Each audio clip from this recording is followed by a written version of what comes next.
It's very coastal and has these beautiful redwoods. And we decided that we'd spend some more time up here. We'd spend some weekends looking for land and kind of appreciating Sonoma.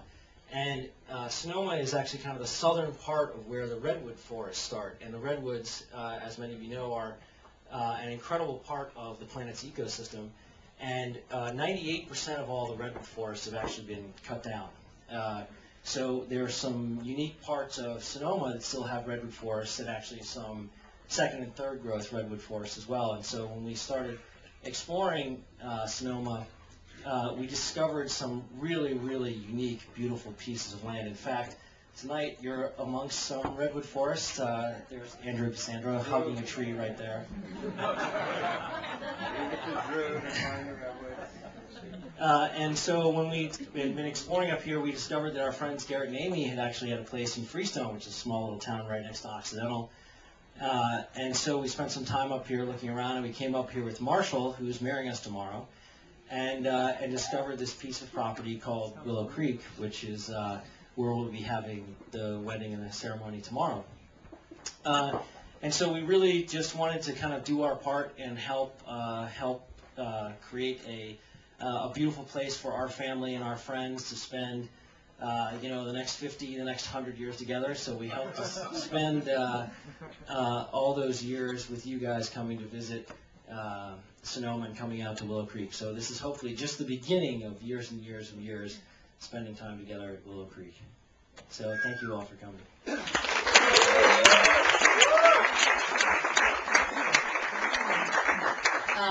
As Jay said, we're saying more tomorrow, so we're trying to keep it brief tonight, but I just wanted to say thank you so much for coming. We really appreciate it.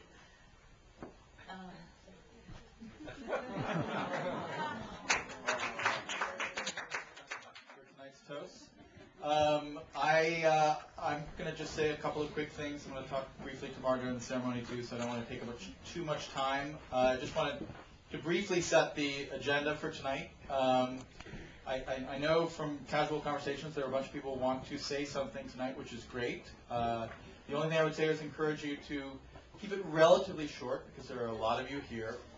And I would encourage you to keep it on the topic of Holly and Jay. Those are really the only rules I would. So I just want to take this one moment to tell you a story about a very early point shortly after Holly and Jay met, which I think captures a lot of what makes them both so incredible and what makes this match so incredible. So I guess this was how long ago? 2 years ago or something like that. Yeah. So I'm talking to Jay on the phone, as I do often, and he says, I met this woman, Holly, and we've been on 2 dates together, and I think there may be something here. She's really cool, she's really smart, and beautiful, and just I don't know. I think there's something like. The other night we went out to dinner, and we started talking, and I started telling her about this theory I have about how higher tax rates can actually lead to more equity development in the overall economy, despite the Laffer curve kind of arguments. And that's the thing I was saying about the other. That's what I call the Haynes curve. Like he actually has called it the Haynes curve. And I'm sure some of you have heard the riff on the Haynes curve. And it is classic Jay, right? It is totally brilliant, totally fascinating. He gives so much enthusiasm in describing the idea and why it's so important, and I could listen to it all night long. I love this stuff. But having heard it multiple times, I think, I can say with some confidence that as second date kind of flirty romantic material, it's extremely weak. It's extremely weak. And so he's telling me this. He's like, yeah, so second date, I think things are going well. And I start telling her about the taxation and equity development. And I'm like, oh, God, this is not good. And then he says, it's incredible thing. He says, and then the next day she called me up from work and she said, Jay, I was thinking a little bit about the Haynes curve idea. And actually, I built a little model in Excel. And I think you have some of your assumptions wrong. And I'm not making this up. I literally was on the phone and I said, Jay, you have to marry this woman. No one will ever build a model of your hands here like this. And I literally said it. And I know it was time, Jay had finally met someone who could, keep up with him and maybe surpass him, challenge his assumptions. And it's been an extension of that early exchange ever since. So I couldn't be happier for the both of you.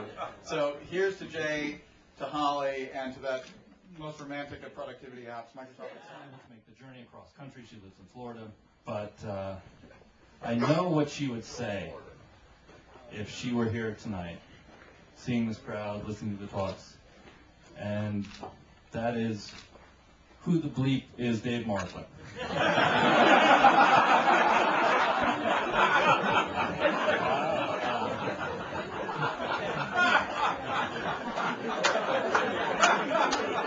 Which is, coincidentally, exactly what my father said to me when I was sitting back there.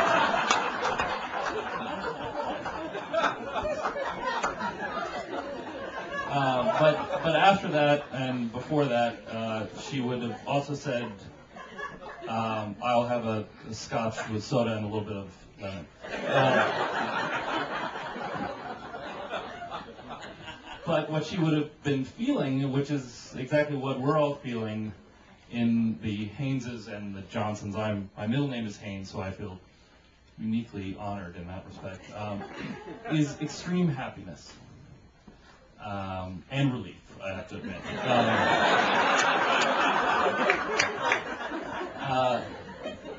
And the relief is that Jay is finally getting married.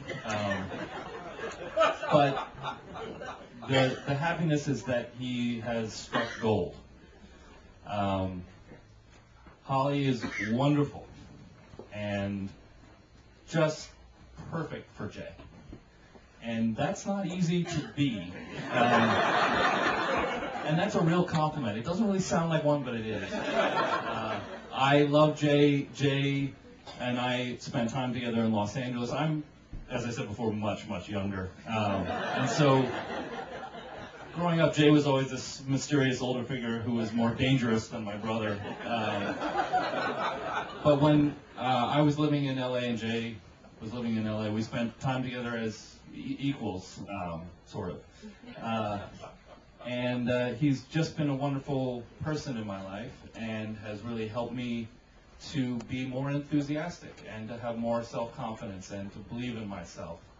And I know we sort of teased Jay about that aspect of his personality tonight, but I think it's a wonderful thing and something that should always be appreciated. And that's one of the many reasons why I love my cousin. And I think that it's marvelous that he has found someone as lovely as Holly to be his wife. And I wish you both many, many, many, many years of happiness. And I know Maine does the same.